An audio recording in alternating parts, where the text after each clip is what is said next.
మీరు ఇది గమనించారా? మనం ఏదైనా తప్పు చేసినా, ఒక పని చేయలేకపోయినా, ఏదైనా ముఖ్యమైన విషయం మర్చిపోయినా మనల్ని మనమే తిట్టుకుంటాం.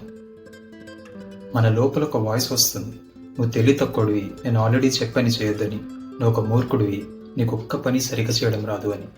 సైకాలజీ ఏం చెప్తుందంటే, మన ఇన్నర్ వాయిస్ చిన్నప్పుడు మన పేరెంట్స్ మనతో ఎలా మాట్లాడారో అదే విధంగా మనతో మాట్లాడుతుంది అని.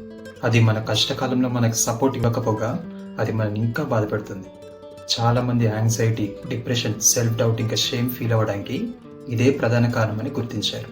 చాలామంది పేరెంట్స్ ఉద్దేశాలు మంచివి అయినప్పటికీ చిన్నప్పుడు మనతో చాలా హార్ష్గా, చాలా క్రిటికల్గా మాట్లాడారు. ఇది నీతో అవ్వదు, వాడిని చూసి నేర్చుకో, నువ్వు ఇంకా బాగుపడవు, నీకేం తెలియదు, మూసుకొని కూర్చో లాంటివి.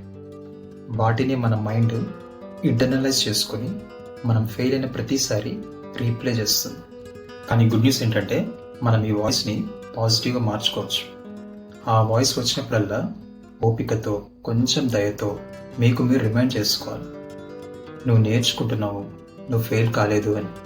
మీతో మీరు ఎలా మాట్లాడుకుంటారో మీ లైఫ్ని కూడా అలాగే ఎక్స్పీరియన్స్ చేస్తారు.